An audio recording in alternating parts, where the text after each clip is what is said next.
A very very good evening to all the students. बेटा कल हम बात कर लिए थे कॉन्वेक्स और कॉनकेव मिरर के एप्लीकेशन के ऊपर। हमने पूरा अच्छे से ब्रीफ डिस्कशन किया था कि कॉन्वेक्स मिरर के क्या यूजेस हैं, कॉनकेव मिरर के क्या यूजेस हैं। इन सारी चीज़ों पे हमने बात कर ली थी ऑलरेडी।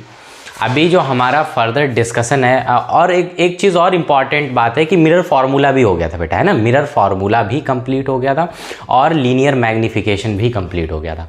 अब हमको फर्दर डिस्कस करना है बेटा जो आपका टॉपिक है mainly, that is refraction of light. इसको पार्ट बी बोल सकते हैं हम। इस चैप्टर का ये पार्ट बी है। पार्ट ए में आपने पूरा का पूरा पार्ट रिफ्लेक्शन के ऊपर था। उसमें आपने जाना था किस तरीके से चीज़ें रिफ्लेक्ट करती हैं, क्या फिनोमेना होते हैं रिफ्लेक्शन, क्या लॉ ऑफ रिफ्लेक्शन है। सारी चीज़ें अब मतलब 0 से लेके 100 तक हमने पढ़ा था किसमें, लॉ ऑफ रिफ्लेक्शन में। इतना हमने पढ़ा था रिफ्लेक्शन में। पूरा हमने रिफ्लेक्शन को अच्छे से स्टडी कर लिया था। हर एक चीज़, हर एक कॉन्सेप्ट उसका रिफ्लेक्शन का हमने अच्छे से डिस्कस कर लिया था। तो अभी हम फर्दर प्रोसीड करेंगे रिफ्रैक्शन के ऊपर। ये दोनों ही चीज़ें रे ऑप्टिक्स में, ये दोनों ही चीज़ें बहुत ज़्यादा इंपॉर्टेंट हैं, reflection and refraction of light.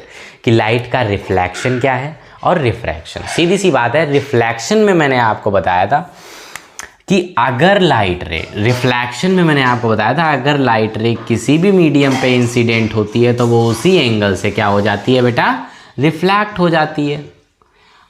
भाई यही तो मैंने बताया था ना, किसी भी मिरर के ऊपर अगर लाइट रे इंसिडेंट होती है तो वो उसी सेम एंगल से वहाँ से क्या हो जाती है बेटा, रिफ्लैक्ट। ठीक, ये चीज़ मैंने आपको किसमें बताई थी, रिफ्लैक्शन में। ये चीज़ किसमें बताई थी बेटा हमने, रिफ्लैक्शन में। हमने आपको बताया था कि जो एंगल आई होगा, जो एंगल आई होगा वही एंगल आर होगा। ये बात एकदम कंफर्म थी बेटा, ये बात एकदम कंफर्म थी कि एंगल आई जो होगा वही एंगल आर होगा, यानी कि angle I equals to angle R. ये बात आप रिफ्लेक्शन में पढ़ चुके हैं। ये फिनोमेना रिफ्लेक्शन के हैं कि लाइट रे आती है इस और यहाँ से रिफ्लेक्ट होकर के जाती है। जैसे आप हमको देख पा रहे हैं, आप इस बोर्ड को देख पा रहे हैं, इस मार्कर को देख पा रहे हैं। क्यों? क्योंकि इसमें लाइट आ रही, टकरा रही है, आपकी आंखों तक जा रही, तभी आप देख पाओगे। सीधी सी बात है भाई। अगर आप सामने बैठे हैं, मेरे सामने बैठे हुए हैं आप हमको कब देख पाएंगे, जब लाइट हम पे गिरेगी, रिफ्लैक्ट होगी और रिफ्लैक्ट होने के बाद जाएगी, ठीक है ना, आपकी आंखों तक, तभी तो आप देख पाएंगे। और मैंने तुमको बताया था स्मूथ सरफेस का रिफ्लेक्शन काफ़ी अच्छा होता है as compare to irregular surface, ठीक है ना। इतनी चीज़ आई होप सो तुम्हें समरी रिफ्लेक्शन की क्लियर हो गई होगी कि क्या एक्चुअली में समरी थी रिफ्लेक्शन की। तो रिफ्लेक्शन की समरी मेरे हिसाब से तुमको क्लियर हुई होगी बेटा। आगे हम फर्दर डिस्कस करेंगे रिफ्रैक्शन के ऊपर, जो कि पार्ट बी है इस चैप्टर का, जिसके बारे में हमने बात करी है, ठीक है ना। कि देखो भाई रिफ्रैक्शन क्या चीज़ है। रिफ्रैक्शन जैसे कि बेटा आपने, अगर हम इसको डेली लाइफ से कनेक्ट करें, क्योंकि जितना भी साइंस है सब डेली लाइफ से कनेक्टेड रहता है, एंड हम थोड़ा अगर फ्रेंडली बात करें तो जो रिफ्रैक्शन है, अगर आप देख रहे हो किसी भी व्यक्ति को, आप देख रहे हो, जैसे मान लो एक कार है बहुत अच्छी सी, उसके अंदर कोई इंसान बैठा हुआ है और आप शीशे से उस इंसान को देख रहे हैं। सोचिए मर्सिडीज़ गुजरी है आपकी तरफ से, है ना, मर्सिडीज़ गुजर रही है और मर्सिडीज़ में कोई बैठा हुआ है और उसको आप देख रहे हो बाहर से शीशे के अंदर, तो इसको रिफ्रैक्शन बोलते हैं। क्या बोलते हैं बेटा, रिफ्रैक्शन। ठीक, अच्छा देखो, तो एक्चुअली में हम किस तरीके से रिफ्रैक्शन का कॉन्सेप्ट समझेंगे वो जरा देखिए।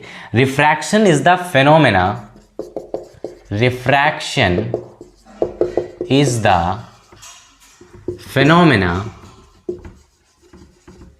Refraction is the phenomena of bending of light.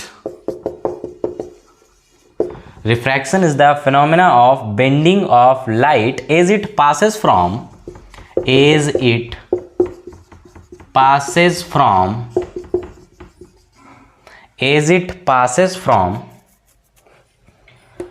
one medium, as it passes from one सही से लिखना है, वन सही से लिखना है, one medium to another medium,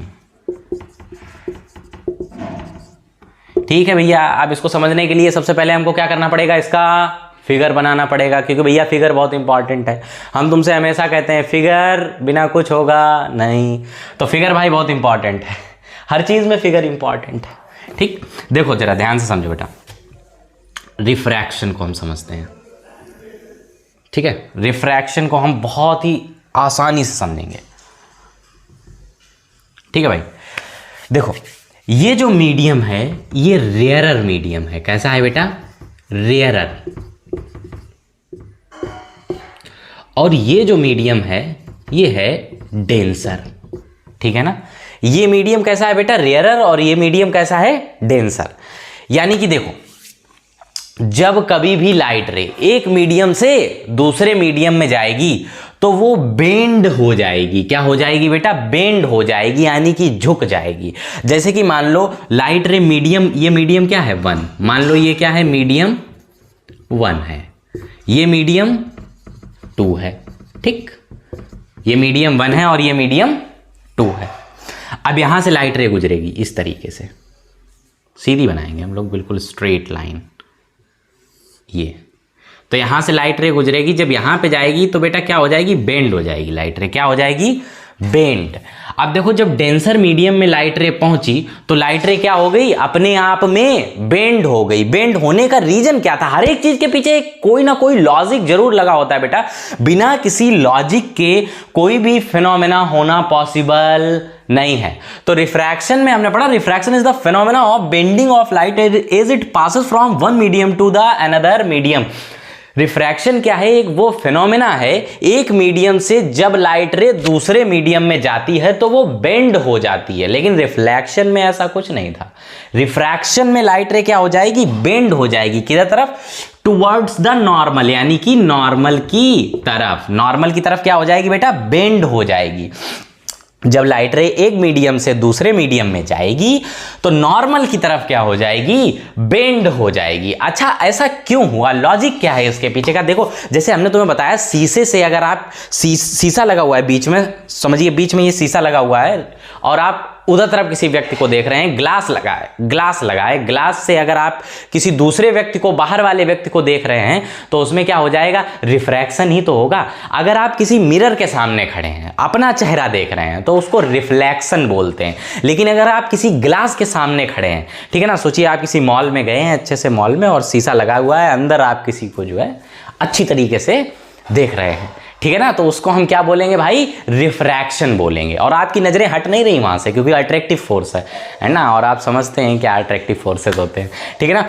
तो अगर आप देख रहे हैं, ठीक है ना, तो आपकी नजरें वहां से हटेंगी नहीं, यानी कि वहां पे क्या हो रहा है, रिफ्रैक्शन हो रहा है। क्या हो रहा है बेटा, रिफ्रैक्शन। यही सेम फिनोमेना वहां पे हो रहा है, वहां पे यही सेम फिनोमेना हो रहा है जिसको हम बोलते हैं रिफ्रैक्शन। तो रिफ्रैक्शन में क्या होता है, जब रे एक मीडियम से दूसरे मीडियम में जाती है तो वो बेंड हो जाती है। मेरे कहने का मतलब है रे क्या हो जाती है, बेंड। आप बोलोगे सर मैं कैसे मानूं कि बेंड हो जाती है, मैं कैसे मान लूं कि बेंड हो जाती है। ठीक है, एक एक्सपेरिमेंट करते हैं, एक एक्सपेरिमेंट से समझते हैं बेटा किस तरीके से रे बेंड होती है। इस एक्सपेरिमेंट को हम बहुत अच्छी तरीके से समझेंगे। मान लो आपने एक कंटेनर में क्या ले लिया, वाटर ले लिया।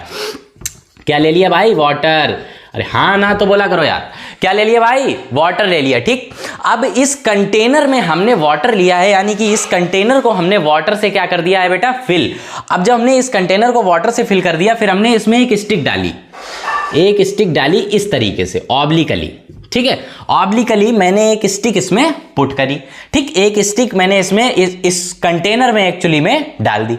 अब आप देखेंगे कि वो स्टिक आपको बेंड दिखाई पड़ेगी, यहां से इस एंगल से वो स्टिक आपको झुकी हुई दिखाई पड़ेगी। आपने देखा होगा कई बार पानी में स्टिक को डाली ऑब्लिकली तो ऐसा लगेगा कि यहां से स्टिक क्या हो गई हो, झुक गई हो, इस तरीके से ऊपर की तरफ आपको दिखाई पड़ेगी। ऐसा होता है अगर आपने रियल लाइफ में देखा हो तो, और नहीं देखा है तो करके देखिए, बिल्कुल होगा। यहां से आपको बेंड दिखाई पड़ेगा। क्यों, ऐसा क्यों हुआ, क्योंकि आपकी जो रेज अंदर जा रही थी वो रेज भी बेंड हो रही थी। क्यों, क्योंकि वो टुवर्ड्स द नॉर्मल झुक रही थी, इसीलिए ये तुमको कैसा दिखाई पड़ेगा भाई, बेंड दिखाई पड़ेगा। This is the reason behind this one, ठीक है ना, क्योंकि ये आपको कैसा दिखाई पड़ेगा भाई, बेंड दिखाई पड़ेगा। तो रिफ्रैक्शन में हमको इतना समझ में आता है, ये एक वो फिनोमेना है जिसमें लाइट की क्या हो जाती है, कुल मिलाकर के बेंडिंग क्या हो जाती है भाई, बेंडिंग किधर तरफ, towards the normal, towards the normal, यानी कि नॉर्मल की तरफ क्या हो जाती है बेटा, बेंडिंग हो जाती है, नॉर्मल की तरफ क्या हो जाती है, बेंडिंग हो जाती है। तो ये वो फिनोमेना है, ये वो फिनोमेना है जिसमें रिफ्रैक्शन आता है, और रिफ्रैक्शन में क्या होता है, एक बेंडिंग होती है लाइट की from towards the denser medium या टुवर्ड्स द नॉर्मल रे।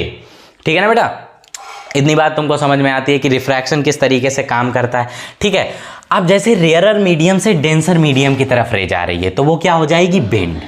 अब जरा इसका उल्टा कर लेते हैं, क्योंकि भाई पानी से रे ऊपर भी तो आएगी तभी तो देखोगे ना भाई, पानी से रे ऊपर, जैसे रे जा रही डेंसर मीडियम में, पानी क्या है, डेंसर मीडियम, डेंसर मीडियम किसको बोलते हैं और रेयरर मीडियम किसको बोलते हैं। आधे लोगों को यही नहीं समझ में आ रहा भाई कि रेयरर मीडियम और डेंसर मीडियम है क्या चीज। देखो भाई, रेयरर मीडियम है एयर, रेयरर मीडियम क्या है, एयर, और डेंसर मीडियम कोई भी वो मीडियम है जिसकी डेंसिटी एयर से ज्यादा है, जिसकी डेंसिटी एयर से ज्यादा है। ठीक है ना, तो ये समझ लो, रेयरर मीडियम हम एयर को बोलते हैं, यानी कि एयर या वैक्यूम को बोलते हैं, और डेंसर मीडियम हम उस मीडियम को बोलते हैं जिसकी डेंसिटी एयर या वैक्यूम से ज्यादा होती है। ठीक है ना, तो ज्यादा डेंसिटी में जाएगा तो सीधी सी बात है स्पीड स्लो हो जाएगी ना भाई। एक बात बताओ, तुम चल रहे हो, तुम भाग रहे हो, आगे कोई अवरोध नहीं है, कोई ऑब्स्ट्रक्शन नहीं है, आप भागते हुए चले जाओगे, आगे अगर ऑब्स्ट्रक्शन आ जाएंगे तो रुकना पड़ेगा ना तुमको भाई, रुकना पड़ेगा कि नहीं पड़ेगा। उसी तरीके से डेंसर मीडियम में क्या होता है बेटा, लाइट रे धीरे धीरे चल पाती है, इसी वजह से बेंड हो जाती है। लाइट रे कैसे चलेगी, धीरे धीरे, अब वो भागती हुई जा रही है एकदम स्पीड से, हाई वेलोसिटी,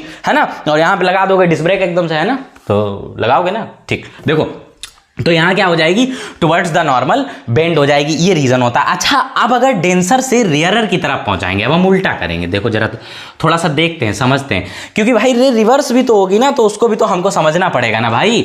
ठीक है ना, ये क्या है, नॉर्मल। ठीक, अब देखो, अब रे डेंसर मीडियम से रेयरर मीडियम की तरफ आएगी, डेंसर मीडियम से रेयरर मीडियम की तरफ आएगी।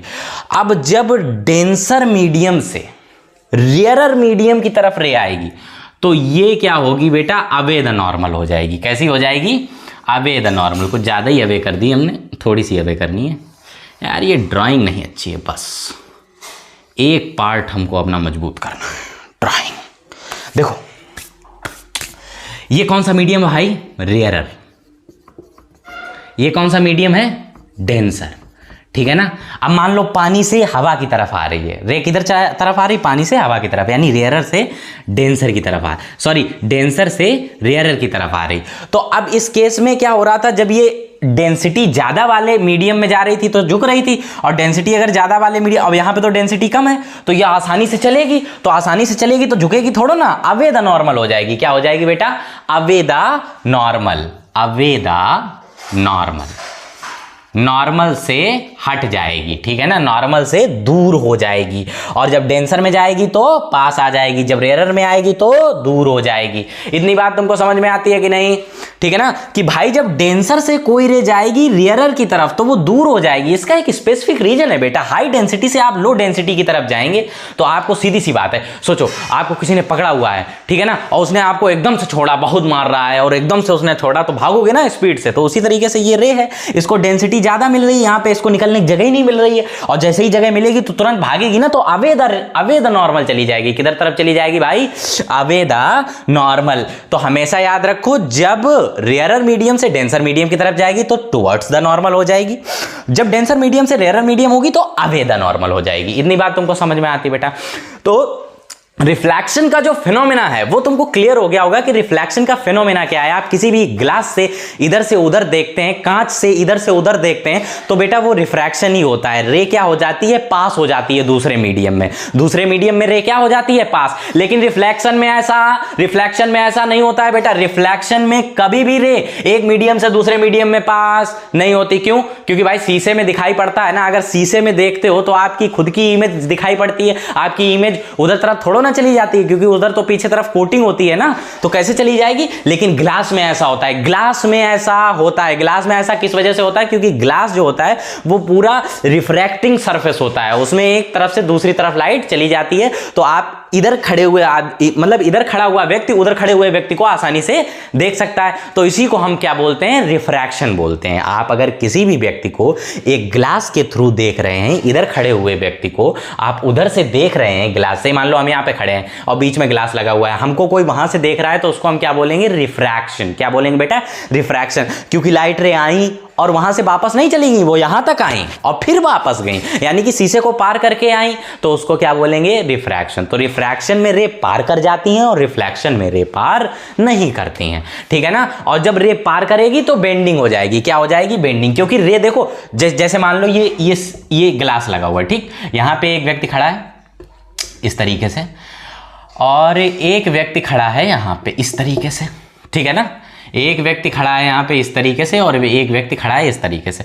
अब बहुत ही हाईली अट्रैक्टिव फोर्स से ये जो है देख रहे हैं अच्छी तरीके से। आप समझ गए होंगे फिगर से कौन क्या है, हमने क्या, figure is very much important, हाँ, ठीक है ना। तो देखो बेटा, तो अब ये देख रहे होंगे यहां से, ठीक। अब ये इनको देखेंगे, ये इनको देखेंगे, ठीक। तो जब ये इनको देखेंगे तो क्या होगा भाई, रिफ्रैक्शन। जब ये इनको देखेंगे तो क्या होगा, रिफ्रैक्शन। यानी दोनों कंडीशन में क्या होगा, रिफ्रैक्शन। अब सोचो यहाँ पे शीशा लगा होता तो ये अपनी फोटो देख पाते सिर्फ और सिर्फ। अगर यहाँ पे मिरर होता तो फिर ये अपनी फोटो देख पाते और ये अपनी फोटो देख पाते। लेकिन यहाँ पे ग्लास लगा हुआ है तो ग्लास से तो रे पास हो जाएंगी और जब पार होंगी तो बेंड हो जाएंगी। बेंड क्यों हो जाएंगी, क्योंकि ये एयर है, ये रेयरर मीडियम है और ये जो ग्लास है ये डेंसर मीडियम है। जब रे यहाँ से आ जाएगी तो बेंड हो जाएगी, जैसे कि हमने तुमको बताया, और जब इधर से निकलेगी तो अवे हो जाएगी। बेटा इतनी बात तुमको समझ में आती है, ये चीज तुमको अच्छे से क्लियर हो गई। अच्छा, बेंडिंग डिपेंड किस पे करती है भाई, हर एक चीज की अपनी डिपेंडेंसी है, ठीक। देखो जैसे कि आप किसी पे डिपेंड करते हैं, आप किस पे डिपेंड है, अपने पेरेंट्स पे, अभी तो है ना। उसी तरीके से हर एक साइंटिफिक फेनोमेना की भी डिपेंडेंसी है कि ये कितना झुकेगी, ये किस पे डिपेंड करेगा भाई, कौन कितना झुकेगा, ये किस पे डिपेंड, कौन कितना नहीं, रे, ठीक है ना। रे झुकेगी कितना, ये किस पे डिपेंड करेगा, ये तो हमको पता करना पड़ेगा ना भाई। तो ये किस पे डिपेंड करेगा, ये डिपेंड करेगा इसके रिफ्रैक्टिव इंडेक्स के ऊपर कि कितना ज्यादा डेंसर है। जितना ज्यादा डेंसर होगा उतना ज्यादा झुक जाएगी, ठीक है ना, और जितना कम डेंसर होगा उतना कम झुकेगी रे, ठीक है ना। इतनी बात तुमको समझ में आती है बेटा, note it down all the things.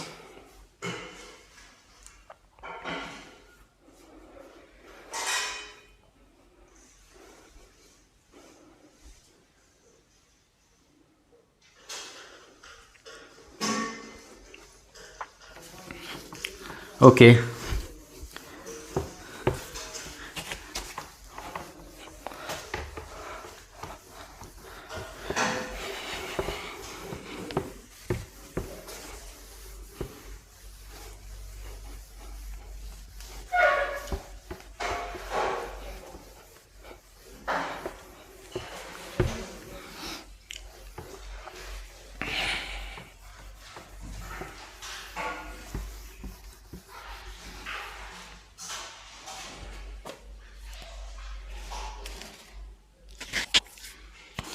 अब देखो बेटा, कुछ स्पीड जो दी गई है लाइट की अलग अलग, जैसे हमने तुमको बताया अलग अलग मीडियम में लाइट की स्पीड अलग अलग होती है, तो उसी तरीके से कुछ अलग अलग मीडियम दिए गए हैं। और मीडियम कैसे होंगे, हमेशा ट्रांसपेरेंट होंगे। कैसे होंगे बेटा, ट्रांसपेरेंट। मीडियम का ट्रांसपेरेंट होना बहुत जरूरी है, ट्रांसपेरेंट मीडियम होंगे। कैसे मीडियम होंगे भाई, ट्रांसपेरेंट मीडियम, क्योंकि जब तक मीडियम ट्रांसपेरेंट नहीं होगा तब तक तो रे इधर से उधर जा नहीं सकती। तो इसके लिए बहुत मोस्ट इंपॉर्टेंट चीज जो है वो मीडियम का ट्रांसपेरेंट होना बहुत ज्यादा जरूरी है। तो मीडियम कैसा होगा बेटा, ट्रांसपेरेंट मीडियम होगा। Speed of light, speed of light, ठीक है ना, लाइट की स्पीड। अब देखो ध्यान से, स्पीड ऑफ लाइट और ट्रांसपेरेंट मीडियम। अब अगर सबसे पहले हम बात करें बेटा किसकी, मान लो एयर की बात करें, ले रहे एयर और वैक्यूम। भैया इसमें लाइट की स्पीड कितनी होती है, हमने बहुत बार बताया, इसमें लाइट की स्पीड कितनी होती है, 3 × 10⁸, 3 × 10⁸ मीटर पर सेकेंड होती है, ठीक है ना। उसी तरीके से अगर हम बात करें बेटा किसमें, वाटर में, अब देख लो भाई वाटर में कितनी स्पीड होती है, 2.25 × 10⁸ मीटर पर सेकेंड। और अगर बेटा हम ग्लास में बात करें तो ग्लास में इसकी स्पीड हो जाएगी 2 × 10⁸ मीटर पर सेकेंड। तो हर एक मीडियम में अलग अलग स्पीड होता है, ये आपको पता चल गई। कुछ जो फेमस हैं वो हमने लिख दिए हैं, बाद बाकी होते तो बहुत सारे हैं, वो आप नोट कर लीजिए, बुक में आप पढ़ेंगे, ठीक है ना। तो ये सारी स्पीड दी गई है बेटा, इनसे हम रिफ्रैक्टिव इंडेक्सेस को निकालेंगे, इसलिए ये हम आपको नोट इट डाउन करा रहे हैं, ठीक है ना। तो इसको नोट कर लीजिए आप लोग, ये स्पीड दी गई है, ठीक है। पॉज करके नोट कर लेना, ओके बच्चा।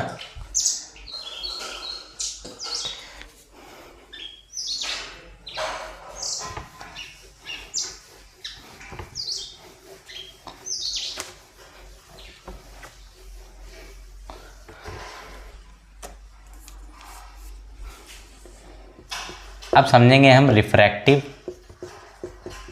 इंडेक्स कि भाई ये रिफ्रैक्टिव इंडेक्स क्या है। तो refractive index of medium 2,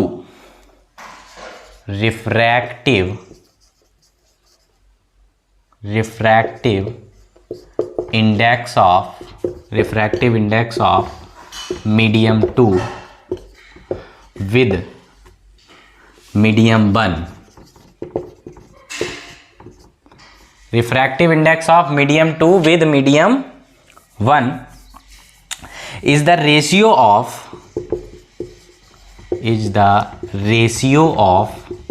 speed of light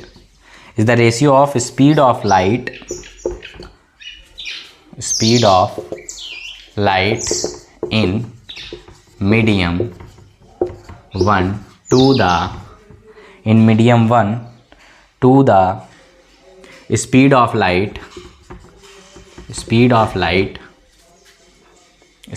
light in medium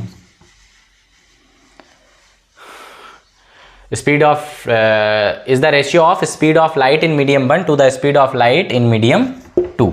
तो बेटा एक मीडियम से जब दूसरे मीडियम में लाइट जाती है, जैसे कि मान लो ये ग्लास है, हम कंसीडर कर ले रहे ये ग्लास है, ठीक है ना, और ये नॉर्मल है, तो रे एक मीडियम से दूसरे मीडियम में आएगी बेटा कि नहीं आएगी भाई, इस मीडियम में आएगी ना। मान लो ये पूरा ग्लास है, इतना बड़ा हम माने ले रहे हैं, ठीक है ना, कि ये ग्लास है पूरा, ओके बच्चा, दिस इज द ग्लास, ठीक है।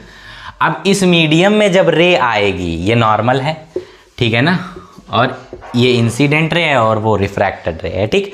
इतना बात तुमको समझ में आता है। अब ये मान लो मीडियम 1 है और ये मीडियम 2 है, तो जब मीडियम 1 से रे मीडियम 2 की तरफ आएगी, मीडियम 1 से रे मीडियम 2 की तरफ आएगी, तो यहाँ पे इसकी स्पीड कुछ और होगी और यहाँ पे इसकी स्पीड कुछ और होगी। यहाँ तो एयर और वैक्यूम वाली होगी ना, कितनी 3 × 10⁸ मीटर पर सेकेंड, ठीक है बेटा। और ये ग्लास में कितनी स्पीड हमने बताई थी तुमको, ग्लास में कितनी स्पीड बताया था हमने, 2 × 10⁸। अब देखो भैया दोनों मीडियम में स्पीड अलग अलग है, इसमें 3 × 10⁸ है और ग्लास में लाइट की स्पीड कितनी होती है, 2 × 10⁸। तभी ये झुक गई, ये बेंड हो गई, क्योंकि लाइट की स्पीड दोनों की तरफ अलग है। हमने तुमको बताया था ना बेंडिंग क्यों होती रिफ्रैक्शन में, इसी वजह से होती भाई। और इन दोनों की स्पीड का ratio, the ratio of the speed of light in medium 1 to the speed of light in medium 2, यानी कि इन दोनों की स्पीड का रेशियो ही क्या होता है, रिफ्रैक्टिव इंडेक्स। यानी कि मीडियम 1 में लाइट की स्पीड और मीडियम 2 में लाइट की स्पीड, इन दोनों का रेशियो क्या होता है भाई, रिफ्रैक्टिव इंडेक्स होता है, रिफ्रैक्टिव इंडेक्स होता है। तो हम क्या बोलेंगे, the ratio of speed of light in medium 1 to the speed of light in medium 2, यानी कि ये रेशियो होता है स्पीड ऑफ लाइट का मीडियम 1 से लेकर के मीडियम 2 में, कि मीडियम 1 और मीडियम 2 में दोनों में लाइट की स्पीड का रेशियो क्या है, वो होता है रिफ्रैक्टिव इंडेक्स। आपसे पूछे कोई रिफ्रैक्टिव इंडेक्स क्या है, तो आप क्या बोलोगे, speed of light in medium 1 to the speed of light in medium 2, इन दोनों के बीच का रेशियो होता है। तो it is the ratio speed of light, ठीक है ना। आप बोल सकते हैं ये क्या होता है, रेशियो होता है स्पीड ऑफ लाइट का, ठीक है ना। तो अगर आपसे कोई फॉर्मूला पूछ दे, क्या पूछ दे भाई, आपसे अगर कोई फॉर्मूला पूछ दे कि N21 का फॉर्मूला बताइए, N21 का मतलब refractive index of medium 2 with respect to medium 1, ठीक है ना। तो 1 की मीडियम, तो आप क्या लिखेंगे, सीधे सीधे speed of light in medium 1 to the speed of light speed of light in medium 2।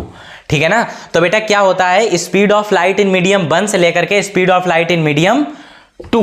ठीक है ना। इतना बात तुमको समझ में आता है बेटा कि दोनों के बीच का रेशियो होता है, दोनों के बीच का रेशियो। अब जैसे आपसे पूछा जाए कि रिफ्रैक्टिव इंडेक्स ग्लास का कितना होगा, रिफ्रैक्टिव इंडेक्स ऑफ ग्लास आपसे पूछ लिया गया, क्या भाई साइड में कर लेते हैं refractive index of glass. Refractive index of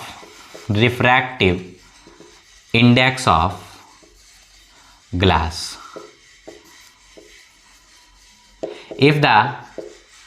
if the speed of light in air is 3 × 10⁸। सबको पता है बेटा इतनी होती है, फिर भी आपको गिवन है। तो आपसे ये क्वेश्चन पूछ लिया गया, मान लो आपसे ये क्या पूछ लिया गया बेटा, क्वेश्चन की रिफ्रैक्टिव इंडेक्स बताइए ग्लास का कितना होता है अगर स्पीड ऑफ लाइट एयर में इतनी है। तो तुमको पता है, तुम सीधे सीधे क्या लगाओगे भैया, फॉर्मूला लगाओगे। क्या लगाओगे भैया, सीधे सीधे लगाना फॉर्मूला n21 का फॉर्मूला लगाओगे जब तुम सीधे सीधे। तो speed of light in air कितनी दी गई है, 3 × 10⁸। तो सीधे सीधे लिखोगे 3 × 10⁸। ठीक, अपॉन।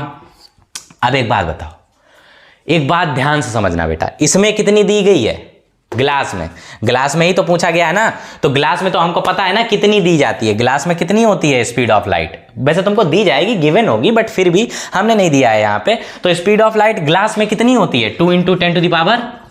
जैसे इसी का एग्जांपल हम बता रहे थे, इन दोनों के बीच का रेशियो ही तो हमको निकालना है। तो अगर तुमसे कोई ग्लास का रिफ्रैक्टिव इंडेक्स पूछेगा तो क्या करोगे, इन दोनों का रेशियो करोगे कि नहीं करोगे। तो ये वाली स्पीड ऊपर लिखनी पड़ेगी, ये वाली स्पीड तुमको नीचे लिखना पड़ेगा कि नहीं पड़ेगा। ठीक है ना। तो ये वाली स्पीड तुमने ऊपर लिख दी, ये वाली स्पीड तुमने नीचे लिख दी। अब देखो बेटा ध्यान से देखो, 10⁸ दोनों एक दूसरे को क्या करेंगे, खा जाएंगे भाई। 10⁸ से 10⁸ क्या हो जाएगा, कट जाएगा। तो यहां से क्या आंसर आ जाएगा, 3/2। और 3/2 को जब कट करने बैठोगे तो क्या आएगा बताओ भाई, 2 से कट करोगे ना इसको तो कितना आएगा, 1, 2 बन जा 2, क्या बचेगा, 1 बचेगा। वहां से पॉइंट लोगे, 0 बढ़ाओगे, 2 5 जा 10, तो कितना आ जाएगा 1.5। रिफ्रैक्टिव इंडेक्स कितना आ जाएगा बेटा, 1.5। तो आपसे कोई भी पूछे कि ग्लास का रिफ्रैक्टिव इंडेक्स कितना होता है तो आप 1.5 बोलेंगे। अच्छा, किसी के मन में सवाल क्यों नहीं आ रहा कि सर इसके पीछे कोई यूनिट नहीं लिखी, kilo, litre, metre, kelvin, temperature कुछ भी नहीं लिखा, थीटा, बीटा कुछ भी नहीं लिखा। रीजन क्या है इसका, जब 2 रेशियो होते हैं, हमेशा याद रखो 2 रेशियो का कोई भी किसी भी तरीके का रेशियो इस यूनिवर्स में एग्जिस्ट करता है तो उसकी कोई भी यूनिट नहीं होती है। तो आप सीधे सीधे लिखेंगे it has no unit. Refractive index की कोई भी यूनिट नहीं होती है, इसीलिए आप सीधे सीधे 1.5 लिखेंगे, कोई भी यूनिट आपको लिखने का जरूरत नहीं है। ठीक है ना बेटा। तो ये एक्चुअली में आपका कॉन्सेप्ट है पूरा रिफ्रैक्टिव इंडेक्स का। और आज हमने सीखा refractive index as well as हमने सीखा रिफ्रैक्शन, जो कि पार्ट बी था। बहुत अच्छा टॉपिक, बहुत अच्छा concept, refraction as well as refractive index. ठीक है ना बेटा। और कल हम इसके आगे बात करेंगे इसके कुछ न्यूमेरिकल्स के ऊपर, क्या क्या कंडीशन इस पे बन सकती हैं, क्या क्या न्यूमेरिकल्स इस पे बन सकते हैं, इसके ऊपर कल से हम डिस्कशन करेंगे। और कल से थोड़ी सी क्लास को हम बड़ा थोड़ा सा टाइमिंग ज़्यादा देंगे क्लास को। ठीक है ना। तो इतना आप लोग करिए, इसे अच्छे से रिवीजन करिए, इसको नोट कर लीजिएगा आप लोग पॉज करके। ठीक है ना। आज के लिए इतना ही, कल फिर मिलते हैं नई क्लास में।